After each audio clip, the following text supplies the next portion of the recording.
अस्सलाम वालेकुम गाइस, उम्मीद है कि आप सब खैरियत से होंगे।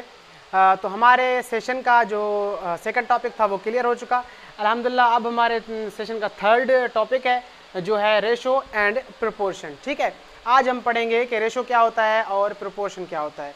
ठीक है गाइस, तो स्टार्ट करते हैं रेशो से।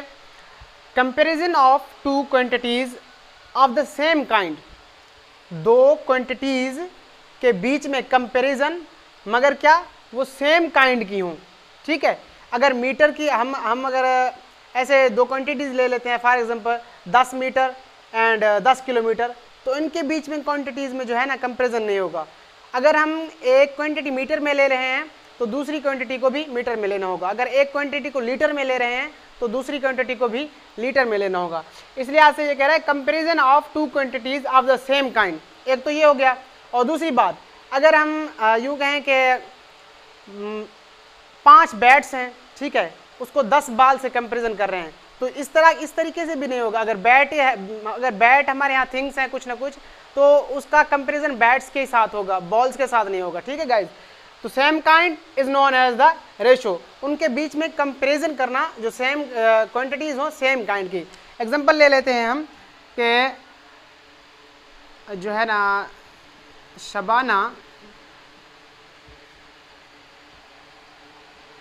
Shabana walked 2000 metre, 200 metre, and Salim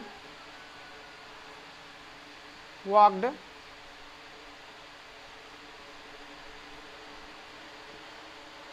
1 kilometre.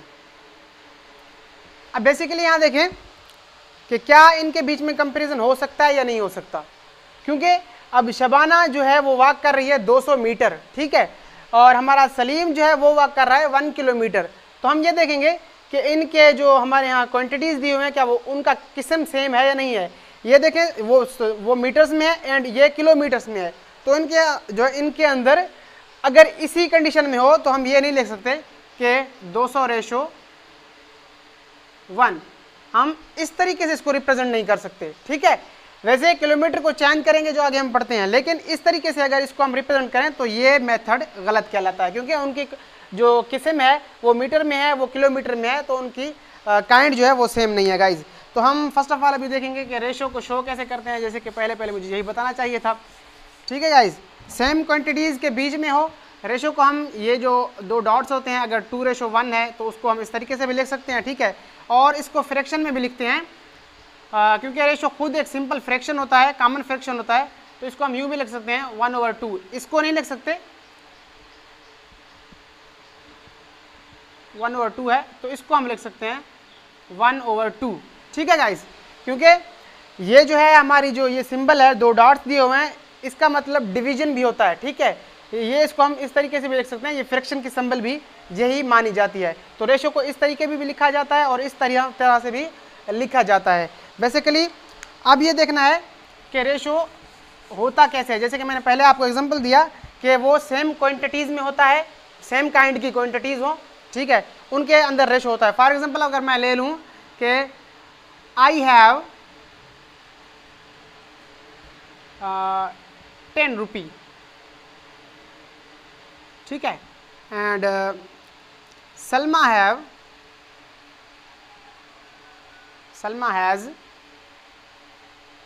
45 रुपी। ठीक है गाइज, इसको हम कैसे रिप्रेजेंट करेंगे, इसको रेशो में कैसे रिप्रेजेंट करेंगे, हम सिंपली लिख देंगे 10:45। ठीक है, और रेशो को शो करने का कोई भी यूनिट नहीं है। फॉर एग्जांपल अगर हम यहाँ कोई ऐसी सिंबल दे दें जो रेशो का यूनिट कहलाए, जैसे कि मीटर की M होता है, किलोमीटर की KM होता है, और जैसे कि मास की M होती है, तो इस लिहाज से जो है ना यहाँ पे, तो इस लिहाज से जो है ना इसकी रेशो की कोई भी ये रेशो का यूनिट नहीं है। तो अब हम देखते हैं कि जैसे कि अभी बताया कि सेम क्वांटिटीज़ के बीच में ही ये होता है, हमारा रेशो होता है कि उनकी कंपैरिजन हमें करनी होती है। तो अब ये देखना है कि क्या रेशो को सिंपल किया जाता है या नहीं किया जाता। फर्स्ट ऑफ ऑल हम ले लें 2:5 ले लेते हैं, तो ये ऊपर वाला जो है हमारा वो एंटीसीडेंट कहलाता है,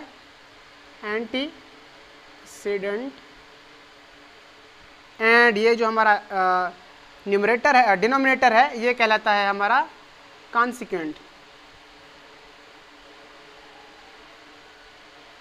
कॉन्सिक्वेंट कहलाता है। ठीक है, ये जो हमारा डिनोमिनेटर है, न्यूमरेटर है, वो कहलाता है एंटीसीडेंट, एंड जो हमारा डिनोमिनेटर है वो कहलाता है कॉन्सिक्वेंट। ठीक है गाइज, इसको हमें याद रखना होगा क्योंकि ये हमारा एमसीक्यूज में कभी कभी आ जाता है।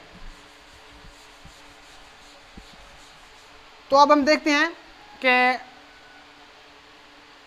55 रेशो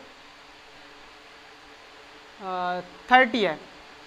फॉर एग्जांपल ये हमारा रेशो मिला हुआ है, तो वो अगर आपको कह रहे हैं कि right this in simplest form, तो इसको सिंपलेस्ट फॉर्म में कैसे चेंज करते हैं? हम टेबल लगाते हैं दोनों तरफ से, यूँ कह लें जिस तरह से हम डिवीजन करते हैं 50/30। ठीक है, यहाँ पे 5 का जाएगा और यहाँ पे 5 का 11 मरतबा जाएगा और यहाँ पे 5 का 6 टाइम जाएगा, तो ये हमारा क्या होगा 11/6, जिसे हम यूँ भी लिख सकते हैं 11/6। तो ये हमारी क्या हुई? द सिंपलेस्ट फॉर्म हुई, सिंपलेस्ट फॉर्म। ठीक है गाइज, ये हमारा रेशो का सिंपलेस्ट फॉर्म हुआ। कोई भी हमें रेशो मिला हुआ हो, अगर वो कहे कि इसको सिंपलेस्ट फॉर्म में लिखें, तो हम सिंपलेस्ट फॉर्म में इसी मेथड से उसको सॉल्व करके लिखते हैं। और हाँ, ये 3 के दरमियान भी रेशोज होते हैं, सिर्फ 2 क्वांटिटीज़ के दरमियान नहीं, 3 क्वांटिटीज़ के दरमियान भी रेशो होते हैं। जैसे फॉर एग्जांपल 8:10:15। ठीक है गाइज, तो इसको मेथड क्या है लिखने का, इसको मतलब सिंपलेस्ट फॉर्म में चेंज करने का मेथड क्या है? फर्स्ट ऑफ ऑल हम इसको दोनों को सॉल्व करेंगे, फिर इन दोनों को सॉल्व करेंगे, फिर जो आंसर आएगा वही लिख देंगे। ठीक है गाइज, और उसके बाद हम आगे चलते हैं। तो अब हमने ये एग्जांपल लिया है एक के 2 रेशोज को सॉल्व कैसे किया जाता है। Saima walked 300 metre and Adeel walked 1.5 kilometre, find the ratios. ठीक है, अब ये देखें कि हमने जो पढ़ा था कि वो सेम क्वांटिटीज़ हों और सेम काइंड की हों। ये सैमा जो है वो वॉक कर रही है इक्वल टू 300 मीटर, एंड जो हमारा है अदील है वो वॉक कर रहा है 1.5 किलोमीटर। ठीक है गाइज, अब ये देखना है क्या इनकी क्वांटिटी सेम है? बिल्कुल भी नहीं, इनकी क्वांटिटी सेम नहीं है। तो इस लिहाज से हमने क्या करना है, फर्स्ट ऑफ ऑल या जो हमारे मीटर मिले हुए हैं 300 मीटर, उनको चेंज करना है किलोमीटर्स में, या किलोमीटर मिला हुआ है उसको चेंज कर लें हम मीटर्स में, तो बात एक ही हो जाती है। अब हम करते हैं जो हमारा किलोमीटर मिला हुआ है उसको चेंज करते हैं हम मीटर्स में। अगर हम इसकी ये डाट ख़त्म करें तो क्या होगा, 10 मल्टीप्लाई करेंगे 1000 से, 1000 से। ठीक है, क्योंकि हमारे मीटर कितने पड़ते हैं इसमें, 1 किलोमीटर में 1000 मीटर होता है। ये और ये क्लियर हो जाएगा, तो इसको मल्टीप्लाई करेंगे, क्या मिलेगा हमें 1500 मीटर। अब ये देखें हमारा यहाँ पे क्या हो गया, ये 1500 मीटर हो गया। जो हमें एग्जांपल मिला था किलोमीटर में, हमने वो उसे फाइंड किया है इसमें मीटर्स में, तो ये हमारा 1500 मीटर हुआ। तो अब देखें इनके दरमियान जो है हम वो फाइंड करेंगे रेशोज। अब रेशो कैसे फाइंड करते हैं हम, 1500 मीटर। अब ये दोनों डॉट्स मतलब क्लियर, एंड 1 3, सो ये 3 का टेबल कितना जाता है 15 पे 5 दफ़ा जाता है।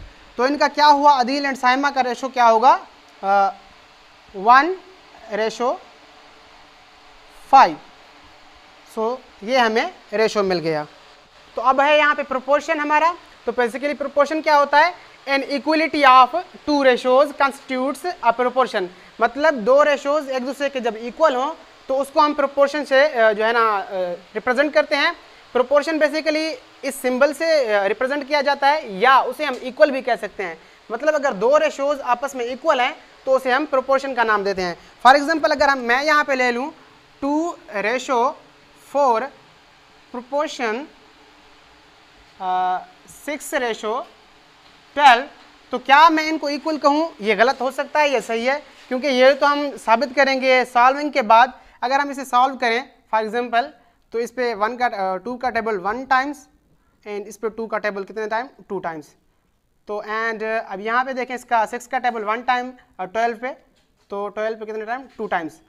अब ये देखें क्या ये 1:2 इक्वल है 1:2 के? बिल्कुल, ये प्रोपोर्शनली जो है इसका मतलब ये है कि ये आपस में 2 रेशोज इक्वल होते हैं। और हम यहाँ देखेंगे कि जो बीच वाले ये हमारे रेशोज के अदद पड़े हुए हैं, डिजिट पड़े हुए हैं, तो इनको हम क्या कहते हैं, एक्सट्रीम मीन्स कहते हैं इन्हें, ठीक है, इन्हें हम मीन्स का नाम देते हैं। ओके गाइस, और ये जो हमारे बाहर वाले पड़े हुए हैं रेशोज के पार्ट, इसको हम एक्सट्रीम का नाम देते हैं,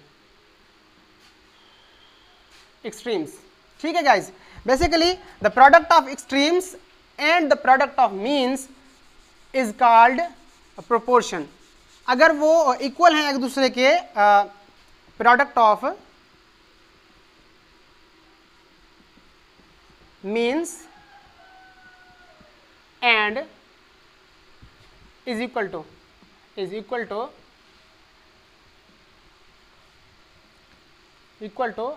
प्रोडक्ट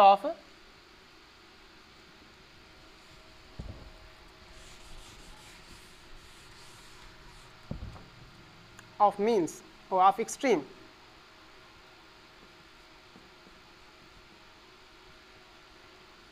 अगर हमारी मीन्स एंड एक्सट्रीम की प्रोडक्ट जो है वो अगर सेम है, मतलब कि वो एक दूसरे के इक्वल है, तो वो हमारा प्रोपोर्शन कहलाएगा। अगर वो एक दूसरे के इक्वल नहीं है तो उसे हम प्रोपोर्शन नहीं कह सकते। फॉर एग्जांपल हम यहाँ पे देख लेते हैं एक कि उनकी प्रोडक्ट कैसे इक्वल होती है। अगर यहाँ मैं रेशो लूँ 2:3 इज इक्वल टू 6:18, ठीक है। इनकी आपस में प्रोडक्ट ऑफ मीन्स, मतलब ये जो हमारे पड़े हुए हैं मीन, इनकी प्रोडक्ट एंड इनकी प्रोडक्ट अगर बराबर आती है एक्सट्रीम की, तो हमारे यहाँ क्या होगा, ये मतलब इक्वल होंगे, ठीक है। अब ये देखेंगे 3 को अगर 6 से मल्टीप्लाई करेंगे तो 18 होगा, इज इक्वल टू 2 को 18 से मल्टीप्लाई करेंगे तो 8 2 16 एंड 36। ये हमारे इक्वल नहीं आ रहे, तो इसका मतलब ये है कि ये जो है ना प्रोपोर्शन में नहीं है। अगर ये हमारे इक्वल आते तो ये हमारे प्रोपोर्शन में कहलाते। ओके गाइज, तो फर्दर हम पढ़ेंगे इंशाल्लाह नेक्स्ट लेक्चर में। तो अल्लाह हाफिज़।